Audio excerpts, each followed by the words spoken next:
Charlie. He's being lovey, and so I guess that's better than him being chaotic. Anyway, thank you for coming back to the channel. If you're new here, thanks for tuning in. I hope you'll consider subscribing. We're trying to get to 100 subscribers by the end of the year. As of filming, we have 75, so we're getting close. We just need those 25 last few subscribers. And then I'm hoping to do a giveaway of my most recent book when I hit 100 subscribers. So, spread the word. Anyway, this video is about everything I read in April, which isn't much. I only read 4 books in April, so this book is probably going to be just as much about the things I started and didn't finish as it is about the stuff I actually read. If you are familiar with the channel, you've probably already seen the 3 videos I made for 3 of the books I read in April, so there's really only one I haven't talked about, which I will talk about in this video, and I'll only briefly talk about the other ones since I'll link the full videos for those books below or in the corner or whatever. The first book I started in April was called Murder at the Mansion. It's by Sheila Connolly. It is the first in a series known as the Victorian Village series, murder series. I don't know. I had never read anything by this author, and I didn't finish the book in April. I actually just finished it a couple of days ago now that we're in May, so I will actually talk more about it in my May wrap-up. I started it, and then I just kept putting it down, which probably tells you something. I kept getting distracted by either books I got at the library or books I got from NetGalley, which I feel a little bit more responsible for since library books have a due date, and NetGalley books, I know those authors and publishers are relying on feedback. So anyway, I will talk about Murder at the Mansion more in my May wrap-up. The first book I finished in April was By Any Other Name by Lauren Kate. This is I guess a romantic comedy, or it's some kind of romance. It's not very funny, so I guess it's not a rom-com. The cover made me think it was more of a rom-com, but it wasn't. And a lot of people in reviews have said it's not even really a romance, it's more like women's fiction. It's about an editor at a small publishing company in New York who, as they say, never meet your heroes. Well, she meets her favorite author who happens to be recluse, and as it turns out, this romance author is actually a man. She's always thought it was this like older woman kind of person, and that throws her for a loop. And again, I have a whole video about how I felt about this book. Having worked in publishing myself, I know that it's popular to romanticize publishing in films and books. And there are a lot of wonderful things about working with books. I'm an author. I was, a developmental editor and also a project manager in publishing. So I know my way around a publishing house, and I know that, we do it because we love books. Even still, there were some issues, but I won't go into them here. Go watch that video if you want to hear about that. The second book I finished in April was Once Upon a K-Prom by Kat Cho. This was a NetGalley sneak peek kind of thing, although I think the book is coming out this month. Maybe it's already out, or maybe next week or the week after. I don't know. Soon. Super cute. Again, I have a whole video about it.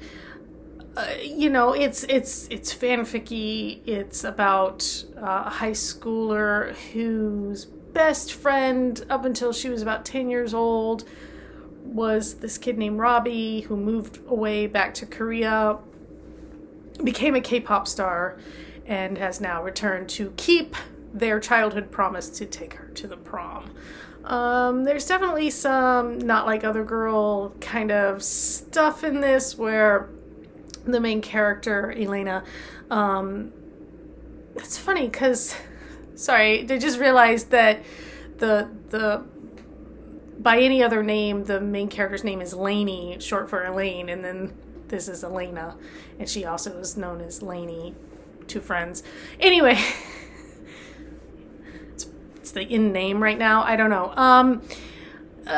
Because Elena doesn't want to go to prom. She's more interested in saving the local community center that's being threatened to be shut down.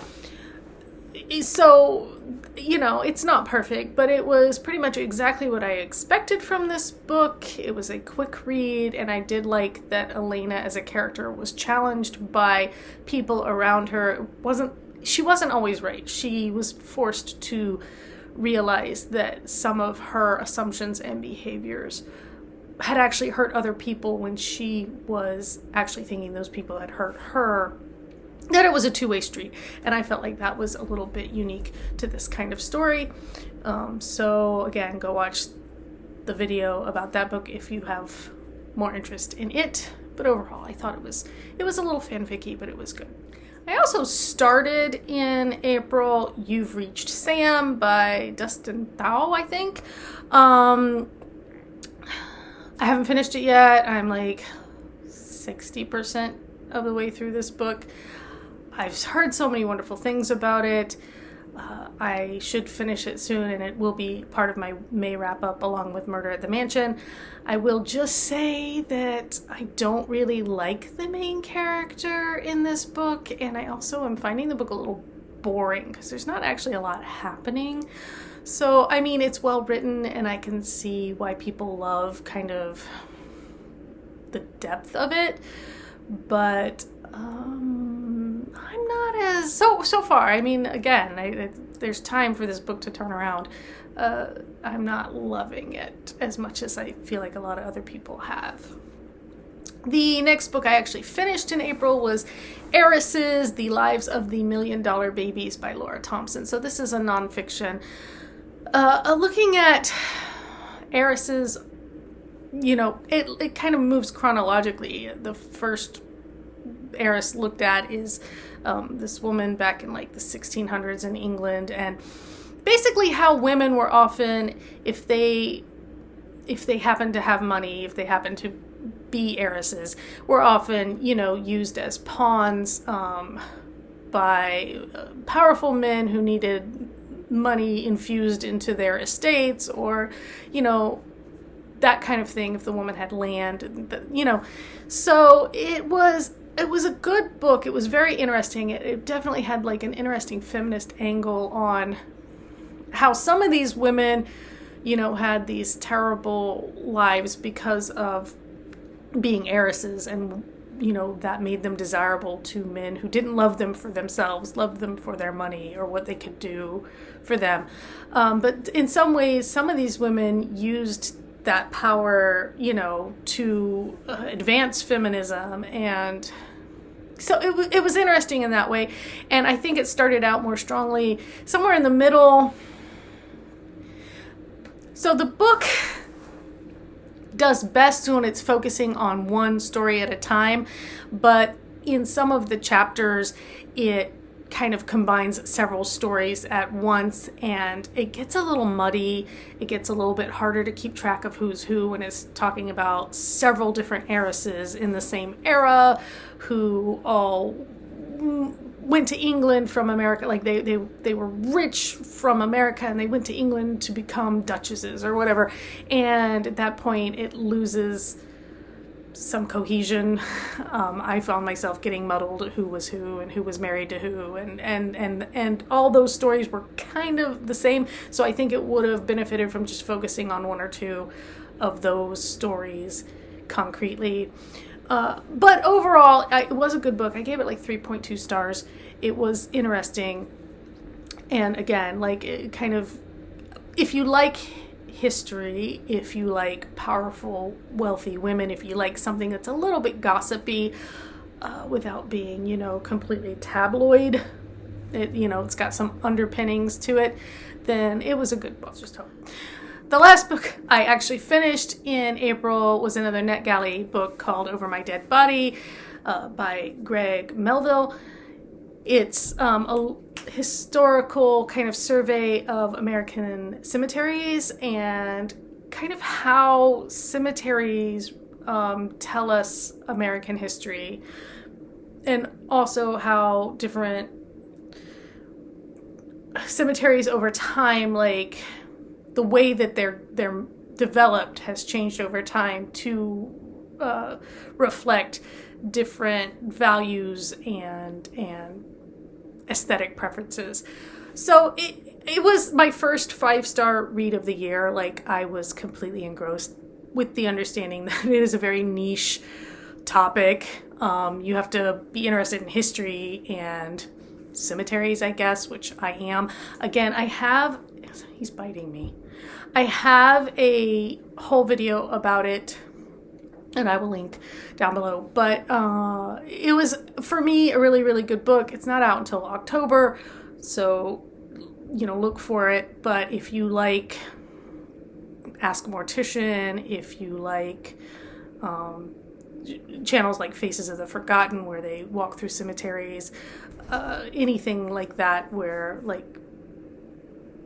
then I would say pick it up, give it a go, because I really, really enjoyed it. I thought it was a really good book. So a couple other books that I started and didn't finish that I DNF'd and will not pick back up. Tripping Arcadia by Kit Mayquist, I want to say. So this, I found it at the library. It sounded really intriguing. I picked it up. And for me, it suffered from the same thing as Summer Suns, which I also DNF'd. It was just a little too overwritten and pretentious, honestly. I lived in Boston for years and years. I thought it would be a great, atmospheric kind of thing. And then also my history with I'm trying to even remember, was that book had something about the South? Did the character ghost? I don't know. It's already fallen out of my head because it was just so overdone that I just could not get into it. And so that was a DNF for me, unfortunately. The Air and what was it? The Air and the Spare. The Air and the Spare by Emily Albright. Again, I found this at the library. I think it's an older book.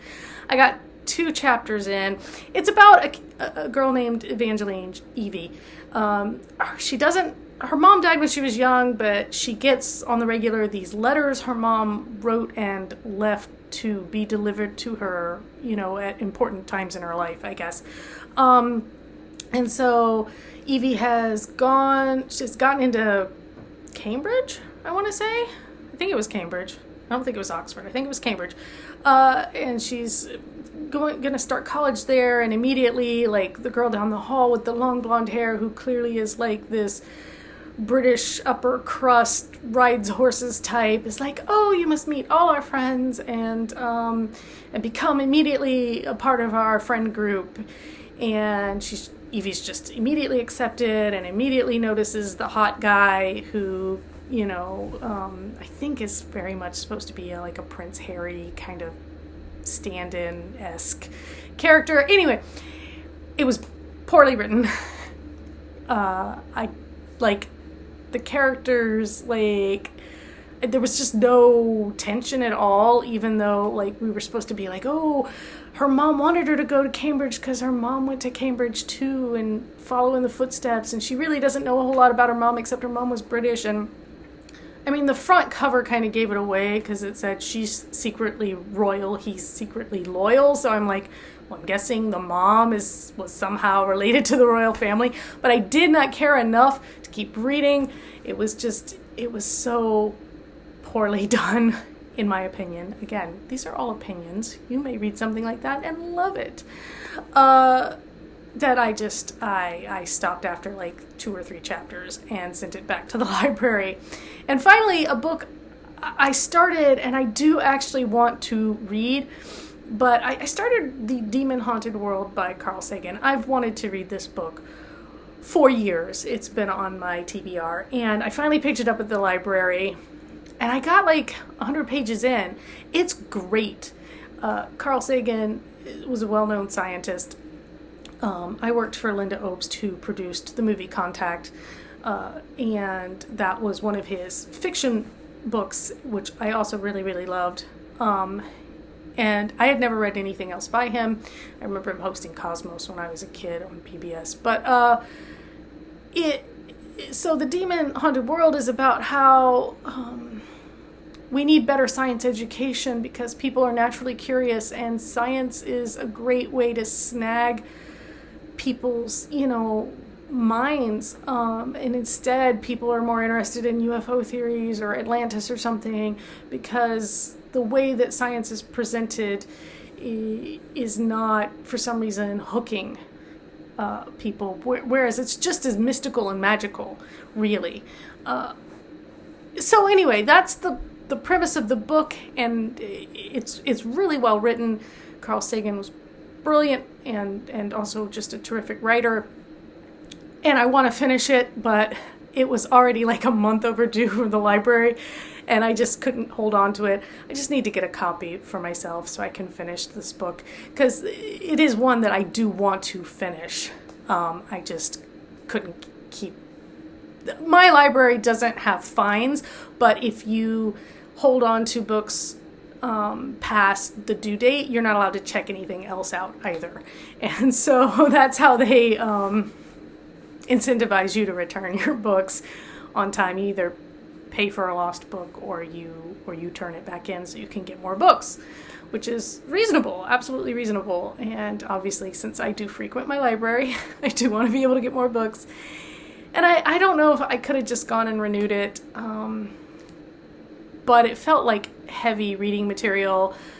We had some other things going on at the time, and as good as this book was, I was like, I am not prepared to try and finish it right now. So maybe soon, maybe later this year. But in the meantime, I'm going to finish You've Reached Sam. I've got a stack of other books ready to go. And I've got a couple more books from NetGalley that I need to get through as well. Hey, I'm finally using my e-reader. I hadn't at all this year until I picked up Once Upon a K-Prom. So finally I used my e-reader. I actually had to find the charging cord for it and the Over My Dead Body. And so now I've got 2 more NetGalley books on the e-reader, so it's actually going to get some use this year. It wasn't a waste. My Paperwhite. I don't have anything fancy, just a Paperwhite. I don't need anything that can distract me, like a fire or anything that's got extra stuff on it. Anyway, that was my April. I've read 25 books this year. As of the end of April, I've read 26 now that I finished Murder at the Mansion in May. But I'm on track. The goal was 60 for the year. I'm supposed to try and read 5 books a month. I fell short in March. I fell short again in April by 1 book, but I'm still ahead for the year, and I'm hoping I can get at least 5 read in May. I've got Murder at the Mansion down. I'll finish You've Reached Sam, and then hopefully I can get 3 or 4 more books read before the end of the month. So that's it. And let me know if you've read any of these books. Let me know your opinions. If you have any thoughts about You've Reached Sam, I'll be curious to hear about that when I finish it. We'll see. And I'll catch you on the flip side now that the cat has fallen asleep in my desk chair. Because of course he has.